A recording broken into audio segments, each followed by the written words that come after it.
Buenas noches con todos los presentes. A nombre de TMS Perú Consultora, le damos la bienvenida a esta charla tan importante que es la valoración financiera de empresas y marcas. Hoy estará a cargo del licenciado Luis Rivier. Él es licenciado en Economía con más de 8 años de experiencia en el área de precios de transferencia, ¿no? Tiene mucha experiencia en lo que es especialización en valoración de empresas, fusiones y adquisiciones en finanzas corporativas, ¿no? Y en temas de grupos económicos a nivel local y regional. Hoy estará a cargo de la charla. Luis, te doy el paso para que continúes. Ok, gracias, Hilton. Buenas noches con todos. Bien, el objetivo de esta charla es hacer una presentación resumida de en qué consisten estos principales métodos de valoración financiera que se usan en la realidad local y desde la perspectiva de precios de transferencia. Este, Existen muchas formas de evaluar empresas intangibles y todas en realidad, siempre que sigan la misma metodología, eh, van a ser similares. La única diferencia que podríamos encontrar con relación a precios de transferencia, y que no necesariamente significa que sea mejor o peor, es que nosotros siempre consideramos dentro de la aplicación de precios de transferencia que se integre un componente fair value o valor de mercado dentro de la elaboración de las valorizaciones. Entonces vamos a empezar primero con la valoración de empresas. Y bueno, hay que contestar unas preguntas de rigor. ¿Por qué es importante valorar una empresa? ¿No?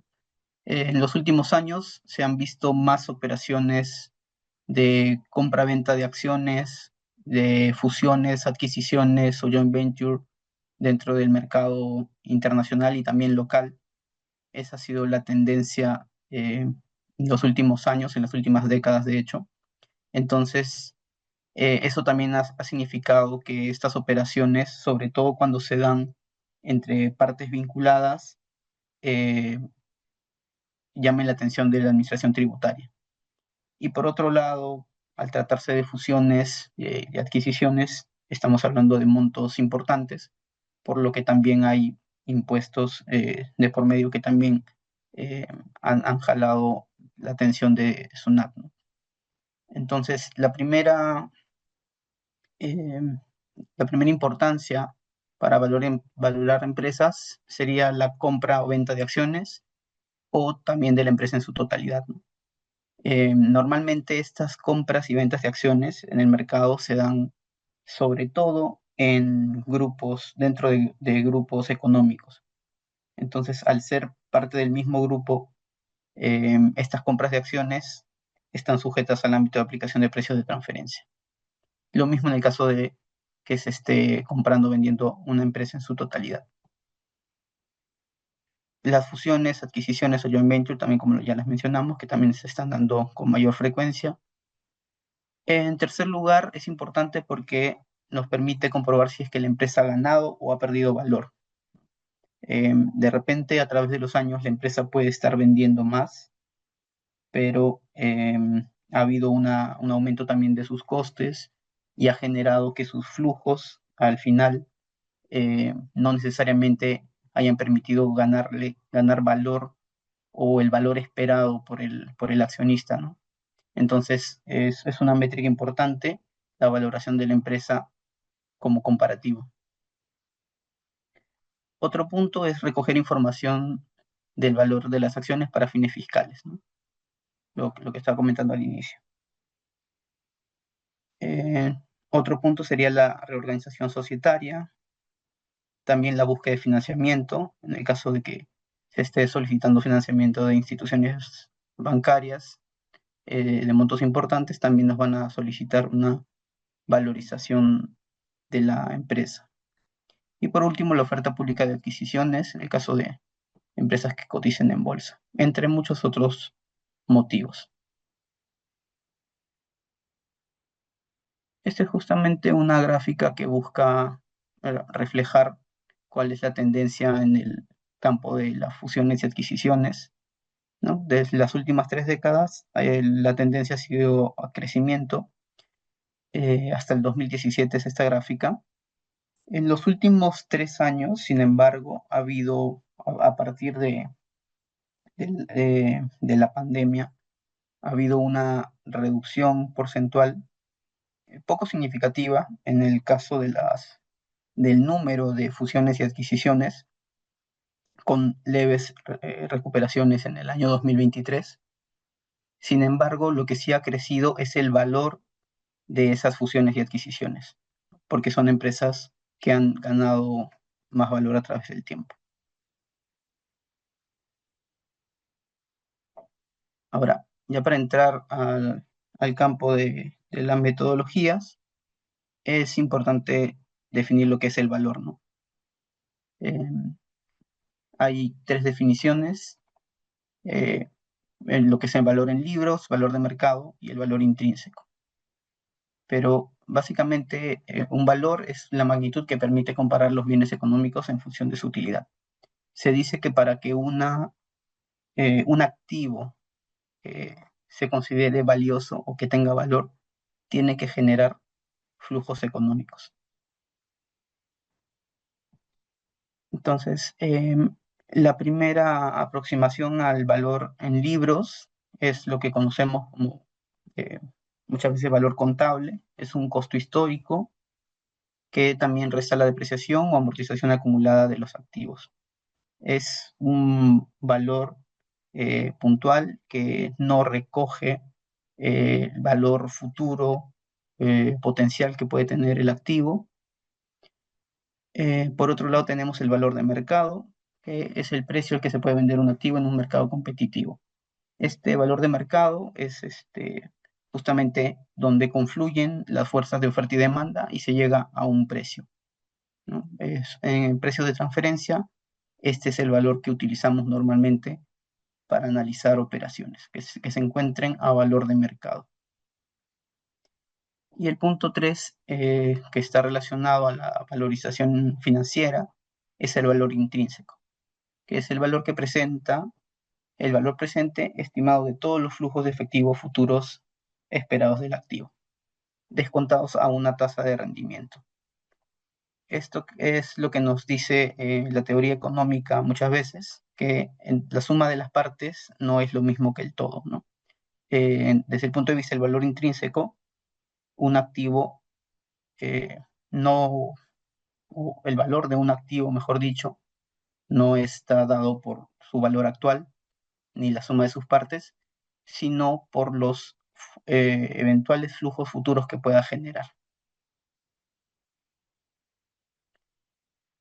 Y aquí hay una representación gráfica de esas tres aproximaciones de lo que es el valor, ¿no?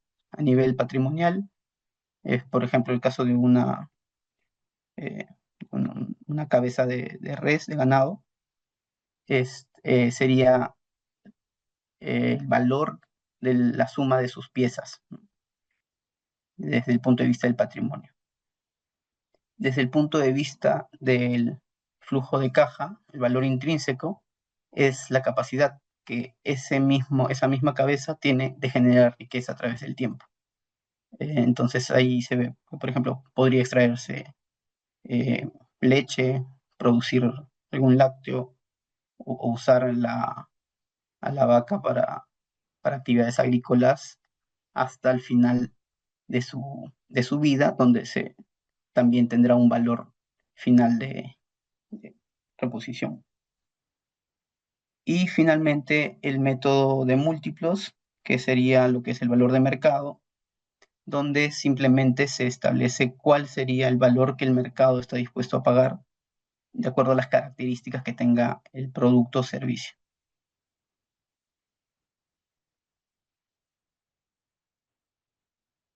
Ahora, como estamos hablando desde la perspectiva de precios de transferencia, es importante aquí comentar sobre las modificaciones que hubieron en la norma y que permiten el uso de diferentes métodos de valoración dentro de este ámbito.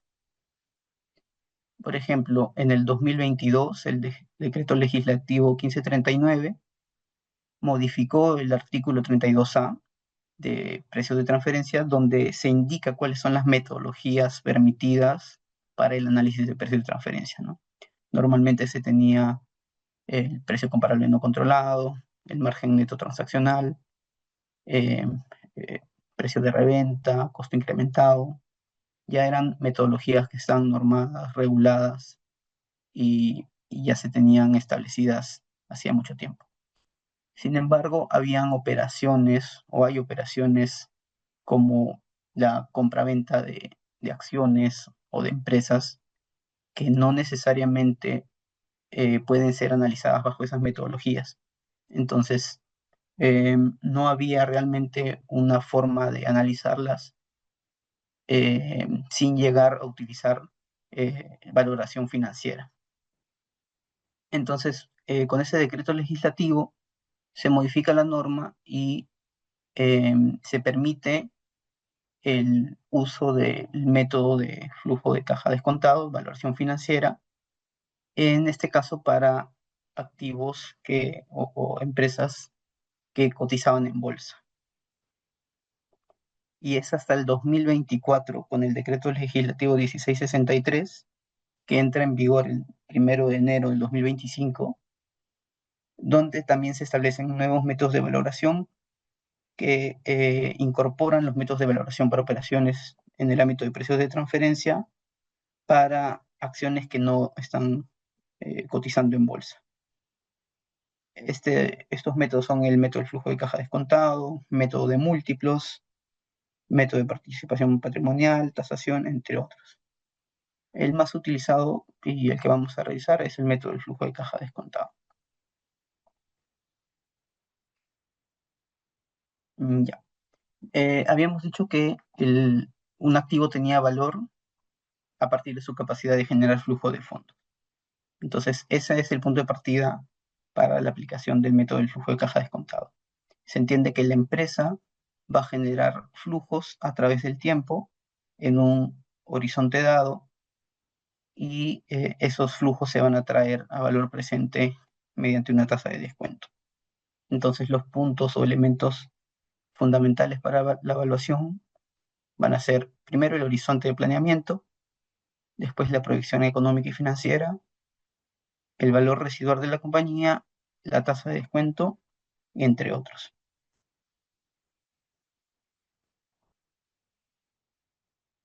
El primer punto, el horizonte de planeamiento, lo que se busca responder es cuántos años se va a proyectar el cash flow, ¿no? El flujo de caja. Y se entiende que se tiene que proyectar hasta que se estabilizan las principales variables del negocio. Pero por otro lado, también entra a tallar lo que es la normativa, las regulaciones locales en cada jurisdicción. Y en este caso también tenemos, en el caso de Perú, evidencia de que el Tribunal Fiscal ha emitido resoluciones en las que se acepta un periodo mínimo de 10 años de proyección. Entonces, ese es el periodo en el que normalmente o en la práctica se, se utiliza para las proyecciones.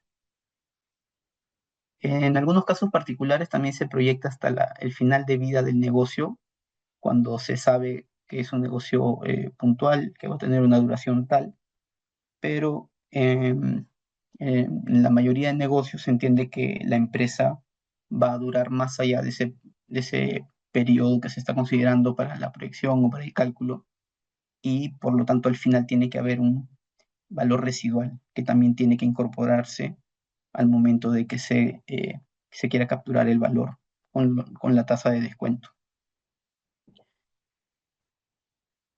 Aquí tengo un ejemplo de un modelo de valorización de una empresa del sector cosmético. Em, y bueno, voy a ir retrocediendo, voy a seguir avanzando, pero vamos a regresar después a este cuadro para ir viendo cómo se trabaja el tema de las proyecciones.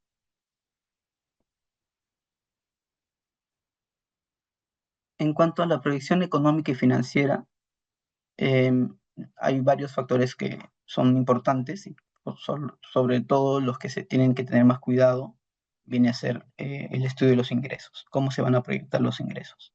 Hay varias formas de proyectarlo. Obviamente todos tienen que tener un sustento racional y técnico, pero por ejemplo se puede utilizar el crecimiento del mercado, el market share o actual o potencial que tenga la compañía, o sea, su participación en el mercado. Muchas veces los clientes o los accionistas lo desconocen porque no hay un estudio que refleje cuál es su participación real, ¿no? Em, Antes del crecimiento del mercado también se revisan cuáles son las proyecciones de crecimiento que tiene la compañía. Muchas veces también estos crecimientos son atípicos por alguna situación. Por ejemplo, en este caso, y voy a regresar a la diapositiva anterior, habían crecimientos anómalos en el 2021, del 2020 al 2021. Hubo aquí una apertura de un negocio con relación al tema el COVID. Este, entonces hubo un crecimiento ahí sustancial y después para el 2022 se redujo ese valor, ¿no? Ya se regularizaron. Y a partir de ahí incluso hubieron caídas en los ingresos. Entonces, considerar una proyección en función al histórico, en este caso, no hubiese sido lo más correcto porque hay situaciones atípicas. Entonces, por lo que se optó fue por considerar un crecimiento de mercado basado en estudios del sector, ¿no? De la industria en el que operaba la compañía. También hay que considerar para el estudio de ingresos si es que hay nuevos productos, líneas de negocio con las que cuenten, y también los análisis de precios, ¿no? Cómo los precios van evolucionando o cómo se proyecta que los precios de venta de los productos o de los servicios que comercialice la compañía se van a comportar en el futuro. Para estos métodos de proyección se puede tomar, por ejemplo, las series de tiempo, donde básicamente es que se estén realizando, se esté generando un crecimiento eh, controlado a través del tiempo. Por ejemplo, cada 3 años un crecimiento de 5%, de 6%, de acuerdo a cómo se venga comportando la compañía. También tenemos la regresión lineal, que es básicamente establecer una variable en función a la cual se estén generando los ingresos, ¿no? Y a través de medidas estadísticas se compruebe que los ingresos están ligados al comportamiento de esas variables. Y también se puede contar con encuestas u otros estudios que determinen el futuro de esos ingresos proyectados. Otros valores que se deben proyectar son los costos, los gastos. Muchas veces estos costos y gastos están proyectados en función a un ratio, ¿no? En función a los ingresos, que es como normalmente se comporta en la compañía. Una vez más, en precios de transferencia, si es que utilizamos como un factor de proyección de los costos un ratio, es decir, por ejemplo, los costos se van a proyectar a razón de ser siempre el 70% de los ingresos. Ok, ese ratio que sale del histórico se usa para la proyección, pero al mismo tiempo también utilizamos un set de comparables de empresas que se dediquen al mismo negocio, a la misma industria, y obtenemos su propio margen bruto, en este caso, de de costos sobre ingresos o de utilidad bruta sobre ingresos, para verificar de alguna forma si es que esos valores están a valores de mercado, ¿no? Para eso se utiliza un rango intercuartil y eso sería el Sanity Check Fair Value, ¿no? Que está en esta línea celeste que estoy señalando. La idea es que esos valores de los costos siempre se encuentren dentro del valor de mercado, o al menos al final de la vida de la proyección se encuentren dentro del valor de mercado, ¿no? Para darle un componente más de robustez al modelo. Y bueno, otros valores que también se proyectan son gastos administrativos, los intereses, inversiones en CAPEX, que de todas maneras son necesarios para alimentar el crecimiento de la empresa, ¿no? Y la generación de ingresos. En el caso de las ventas o de los ingresos, es un factor crítico porque es la que condiciona el resto de la proyección, ¿no? Muchos factores están ligados a los ingresos o a la proyección de ingresos. Por otro lado, también en un negocio nuevo se entiende que los potenciales inversores deben convencerse de que hay una base de clientes bien definida, ¿no? Y eso es lo que va a respaldar el crecimiento en los ingresos. Y por último, también ese volumen de ventas proyectado va a afectar al tamaño de la firma y finalmente a los activos requeridos. Entonces va a afectar directamente al valor de la empresa. Entonces, muchos de los factores, como los costos, como los gastos administrativos, están ligados de alguna forma a los ingresos en la mayoría de casos, porque no hay otros componentes que nos puedan ayudar a proyectar esas otras cuentas.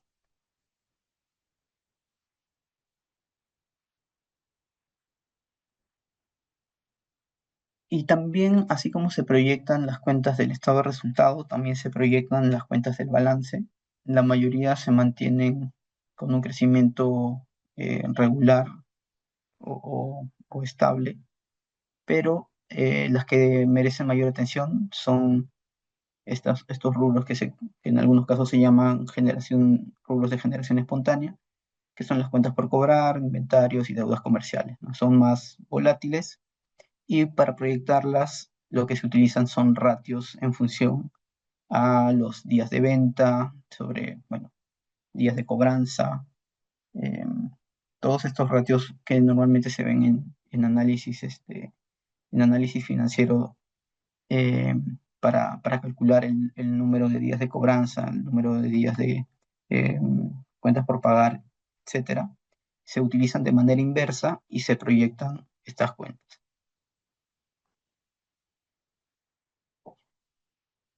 El siguiente componente es el valor residual. Como habíamos mencionado, la empresa va a generar flujos de acuerdo y flujos proyectados en nuestro modelo hasta un cierto periodo, pero se entiende que después de eso va a seguir funcionando, va a seguir generando flujos, pero como no se puede proyectar infinitamente, lo que se hace es utilizar el concepto de perpetuidad en finanzas y se va a recoger en un último flujo, también se va a descontar a la tasa de interés que vamos a ver más adelante. Y el cuarto punto es la tasa de descuento. Para esto se va a utilizar el modelo KPM, que es el modelo de valoración de activos de capital. Y básicamente esto mide la relación entre la rentabilidad esperada y el riesgo de invertir en un valor. Esta tasa KE es la tasa de rentabilidad del accionista. Se entiende que la empresa necesita, eh, para seguir generando flujos, que el accionista mantenga su inversión. Entonces, ese accionista a su vez va a necesitar de una rentabilidad que le debe otorgar la empresa y el cálculo de esa rentabilidad, según el modelo KPM, se estima de esta forma, ¿no? Primero es una tasa libre de riesgo que normalmente se utiliza la tasa del tesoro, de los bonos de tesoro de Estados Unidos a 10 años, porque se entiende que es un producto que siempre va a generar la rentabilidad y además eh, no hay riesgo de impago por ese producto. Y se le suma eh, la diferencia entre la rentabilidad de mercado y la tasa libre de riesgo. Está acá entre paréntesis. Y eso se le conoce como prima de riesgo. Este valor va multiplicado por un beta, que el beta lo que expresa es la volatilidad que tiene el producto, o en este caso la volatilidad que tiene la industria. Entonces, esa tasa de interés tendría que ser superior o va a ser mayor a la tasa libre de riesgo más todos estos componentes. Ahora, si el beta, que es la volatilidad, es mayor a 1, significa que es altamente volátil, eh, y si es menor a 1 es que no tiene mucha volatilidad.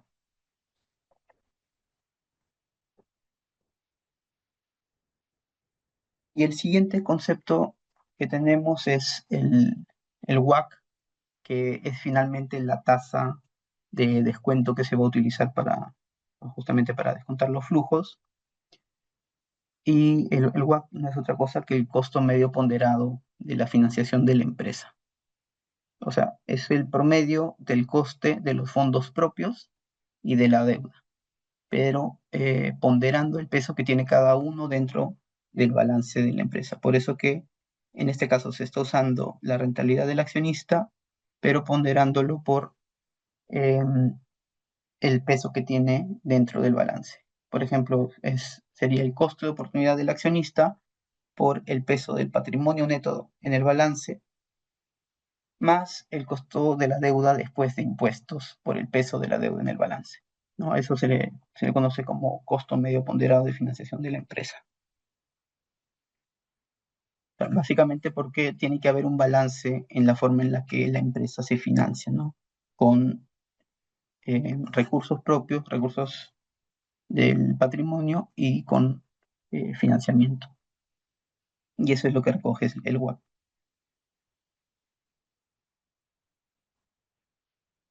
Bien, entonces, una vez que se tienen estos conceptos del CAE y el WACC, lo que se tiene que hacer ahora es obtener cada uno de estos valores para la métrica. Entonces, en el caso de las betas de la industria, se pueden utilizar fuentes públicas, están en diferentes fuentes, por ejemplo, Damodaran sube el valor de sus betas, y también se pueden obtener de bases de datos especializadas, ¿no? Por ejemplo, nosotros utilizamos para el cálculo de las betas, como estamos incorporando un fair value, un valor de mercado para dar más soporte, seleccionamos un set de comparables, en este caso son estas empresas que están en el cuadro de abajo, que son empresas que se dedican al mismo rubro que la compañía que estamos valorando dentro del sector de cosméticos. Se tiene que tener la fecha, obviamente, de estas betas. Para llegar a este set de comparables se hace todo un análisis comparativo, funcional, cuantitativo también, eh, y se descartan cientos de compañías que coticen en bolsa, que tengan información pública disponible, y se aplican diferentes filtros para llegar a las más comparables posibles con la empresa. Y una vez que se tienen, la base de datos Capital IQ de Standard Poor's, en este caso, nos permite obtener los betas a diferentes años. Por lo que se considera que es un beta más representativo, más cercano a la realidad de la compañía.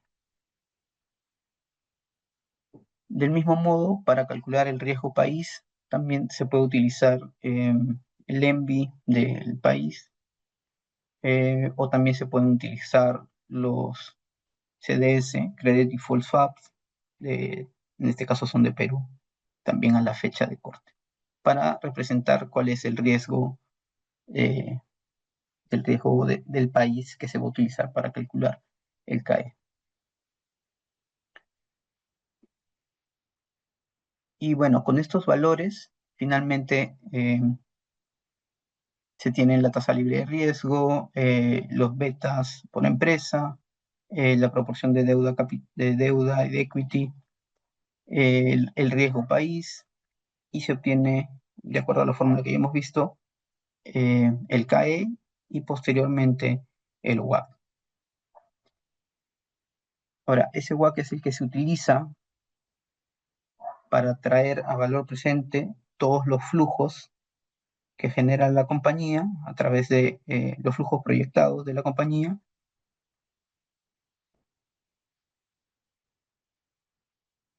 y finalmente obtener el valor de la compañía. Ahora, como este valor a secas puede ser también cuestionable, lo que se utiliza una vez más es un análisis de sensibilidad para ver en cuánto variaría un cambio en la tasa de descuento, así como en las tasas de crecimiento. Entonces, esta sensibilización es importante y nos permite obtener un rango intercuartil, como se ve en el último cuadro, en el que se establece cuál debería ser el valor como mínimo y como máximo, ¿no? Y obteniendo la mediana, que sería el valor inicial que obtuvimos. Y ahí ya va a depender de cuál es la posición de compra o de venta de acciones que se tenga y también cuál es la postura fiscal, eh, si es conservadora o de repente están dispuestos a asumir mayor riesgo, ¿no? Para poder pactar el valor de la empresa en alguno de estos rangos intercuartiles.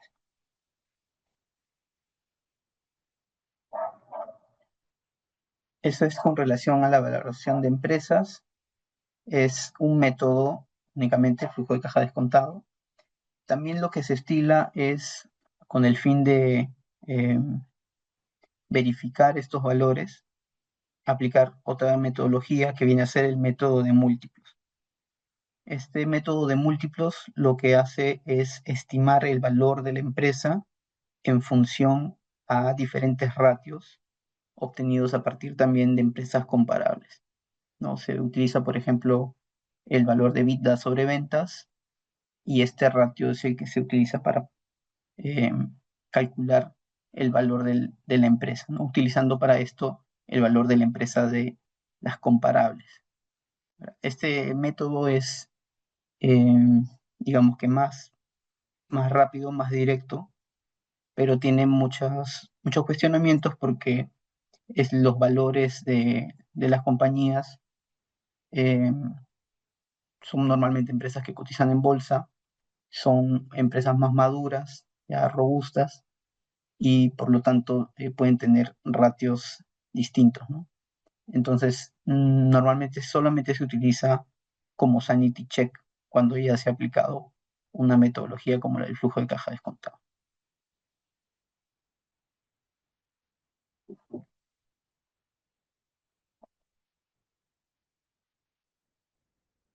Bien, el siguiente punto es la valoración de intangibles.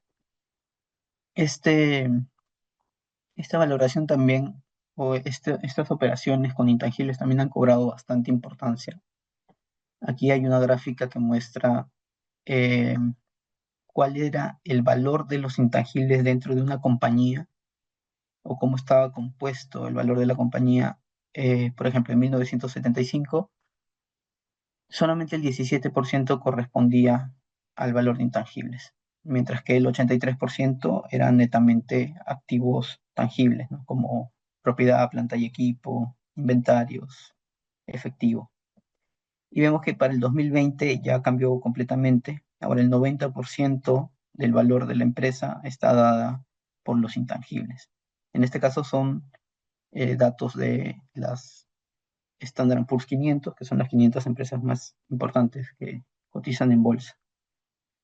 Y los principales activos intangibles son los de propiedad intelectual y goodwill, ¿no? Pueden estar ahí las patentes, las marcas, el software, etc.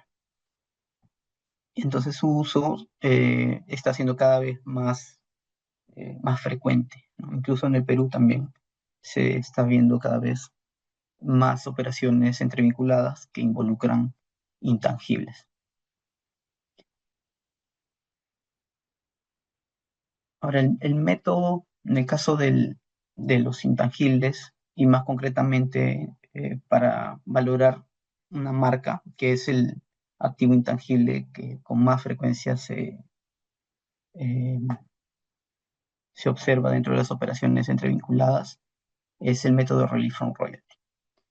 Este método, junto con el método del flujo de caja, lo que va a hacer es estimar los flujos de caja futuros a través de la elaboración del modelo financiero, donde se estima el potencial crecimiento de ingresos. Porque, una vez más, recordemos que el activo va a tener valor siempre que pueda generar ingresos. Entonces se entiende que para estos intangibles, en este caso para esta marca, se entiende que va a generar flujos futuros que no debería generar un activo o un producto, un servicio que no tenga marca, ¿no? Entonces, este modelo lo que va a hacer es cuantificar cuánto se podría ahorrar por el pago de regalías si es que la compañía no fuera dueño de la marca. Es decir, si la compañía no tuviese una marca, pero quisiera vender su producto o su servicio a un mayor precio, lo que va a hacer es contratar una marca, de repente, eh, imaginemos que sea una franquicia, ¿no? Entonces, esa franquicia le va a permitir generar flujos de repente superiores a los de una cadena cualquiera que no tenga una marca, ¿no?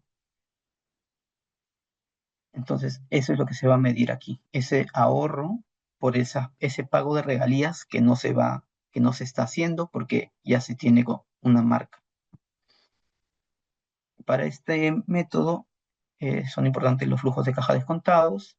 Segundo, el ahorro de las regalías.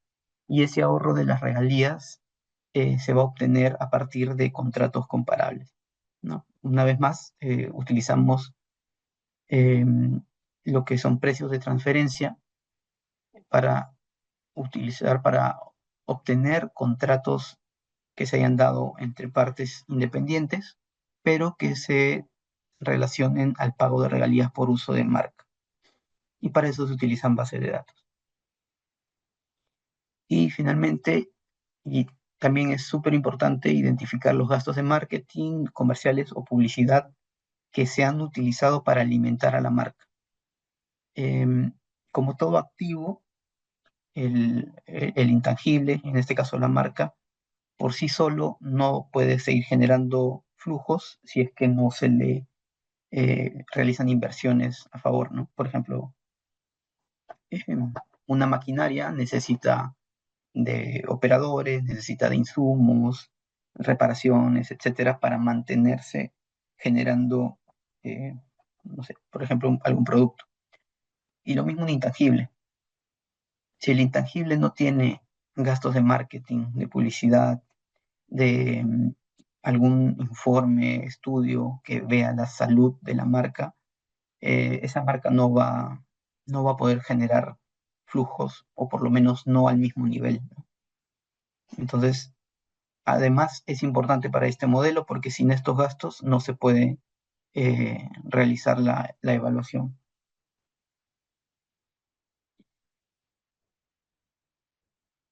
Entonces, para la obtención de los contratos, en nuestro caso utilizamos una base de datos especializada que es el Royalty Range.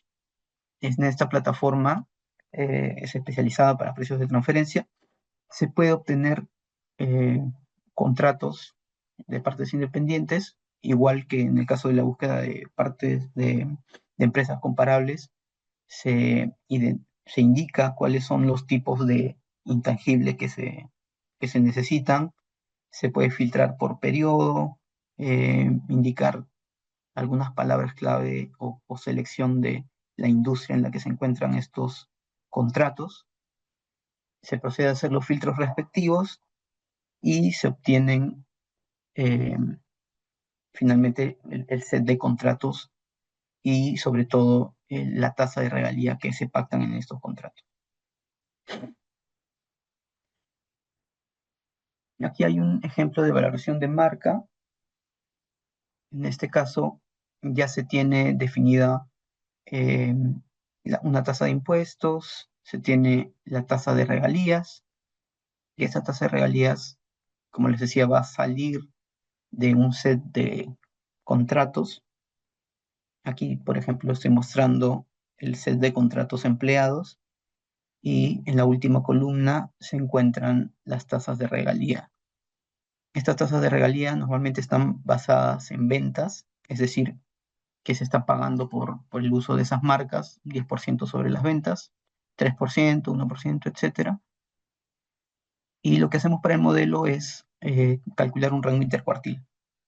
Se ordenan estos valores de menos a más y se obtiene el valor central, que es la mediana. En este caso, la mediana es del 6%. Por otro lado, también se tiene la tasa de descuento, que es de 11,62%, que es el WACC, ¿no? Ya como calculado igual que como lo hemos visto anteriormente. Y lo que se hace es empezar con la proyección de ingresos. En este caso, los ingresos también se proyectaron en función a la industria, a, a estudios de mercado y proyecciones de la industria mundial. Y en lugar de los costos, lo que se va a considerar acá son los gastos de posicionar la marca, que era lo que estaba comentando anteriormente. Los gastos en publicidad, los esfuerzos que se han hecho para posicionar la marca también se van a proyectar.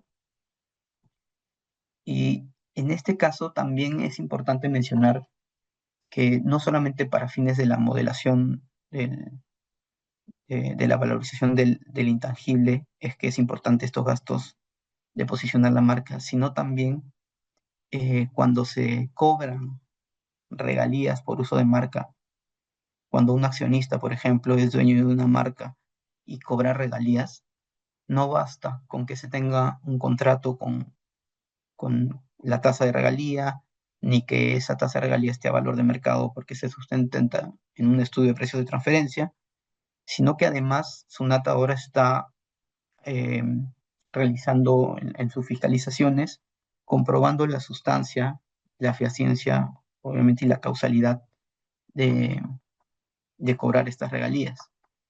Y uno de esos estándares que se están utilizando ahora para determinar si es que los gastos son o no reparables es un análisis DEMPE. En el análisis DEMPE se revisa cuáles son las funciones que realiza el dueño de la marca o del intangible y que realmente le están generando valor a la marca que se está explotando y que le está generando regalías. Si no existen esos gastos, eh, estos gastos de estos esfuerzos de marketing hechos por el dueño de la marca, entonces lo que va a pasar es que esos gastos de regalía que está deduciendo la empresa pues van a ser reparados, ¿no? Entonces, bueno, una vez que se tienen los ingresos y los gastos proyectados, se restan, se obtienen las ventas netas, después se calcula con la tasa de regalía que ya habíamos calculado el valor que resulta del pago de regalías y eso significa el ahorro en regalías. Esos valores se están proyectando.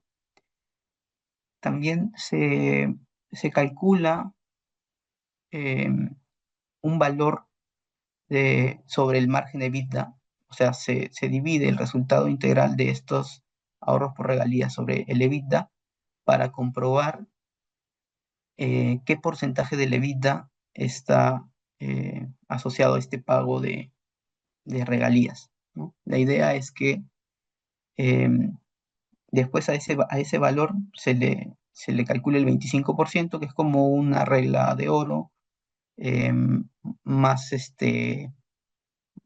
más llevada a la práctica, digamos, que por otra cosa.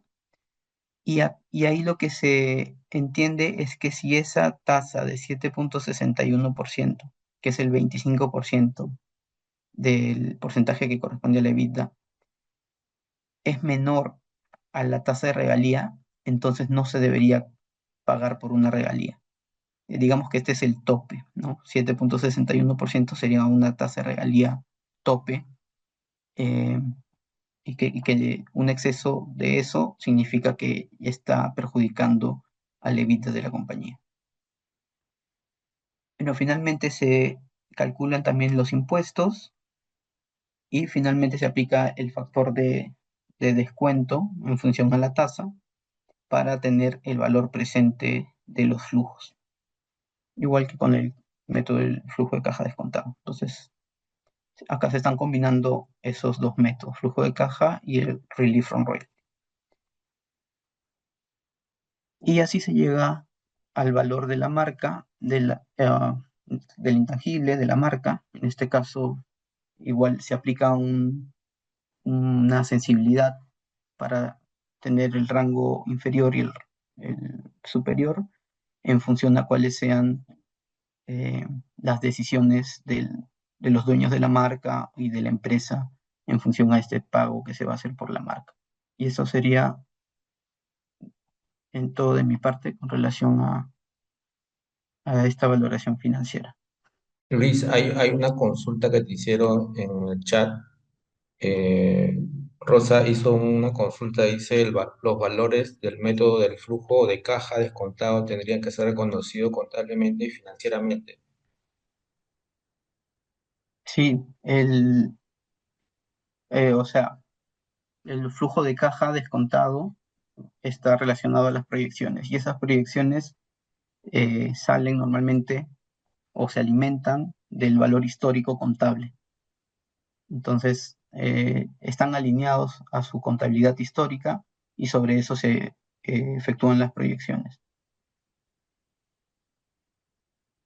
Ah, ok, no sé si Rosa le quedó claro. Nos comenta por el chat, en todo caso, si le quedó claro o alguna consulta adicional de los que están participando en la charla, si tuvieran, pueden hacerlo por el chat o por el micrófono también. En todo caso, tenemos ahí activo el grupo todavía, pueden mandar sus consultas, ¿no? También hacemos con Luis el tema de las asesorías para el tema de la determinación de la valoración, ¿no? Luis, una consulta, ¿cuál es la, digamos, o qué puntos ya han resumido sería tomar en cuenta para la validación de una empresa y la importancia del análisis de EMPE, ¿no? Lo que comentaste también. No sé si algo resumido nos podrías ya dar los últimos conceptos. Sí, lo primero es que ya todas las operaciones entre partes vinculadas, o sea, empresas del mismo grupo, operaciones con el accionista que tengan que ver con la venta, compra de acciones, ya van a pasar por el método del flujo de caja descontado, ¿no? Desde enero del 2025. O bueno, otros métodos, pero ese va a ser el más utilizado. Ya no va a servir el valor patrimonial, que era lo que se usaba anteriormente, es el valor en libros, ¿no? Lo segundo es con relación a los intangibles, que también son operaciones súper frecuentes entre partes vinculadas, sobre todo con los accionistas. Hay que tener mucho cuidado con la sustancia de esas operaciones, ¿no? Normalmente también hay resoluciones del Tribunal Fiscal que indican que esos contratos por pago de regalías se están haciendo en realidad como un hecho, como una simulación y no se está reconociendo el gasto. Y en otros casos se está indicando que no cumplen con la causalidad, porque la empresa podría estar utilizando cualquier otra marca que no tenga valor y no estar pagando por una marca que digamos que no es reconocida, que no tenga realmente valor. Entonces, para evitar eso, lo primero sería valorizar la empresa, valorizar la marca, porque en primer lugar ya se está indicando con estos flujos que esa marca tiene la capacidad de generar generar valor, de generar beneficios frente a un producto o un servicio que no tenga una marca. Ese es el primer paso.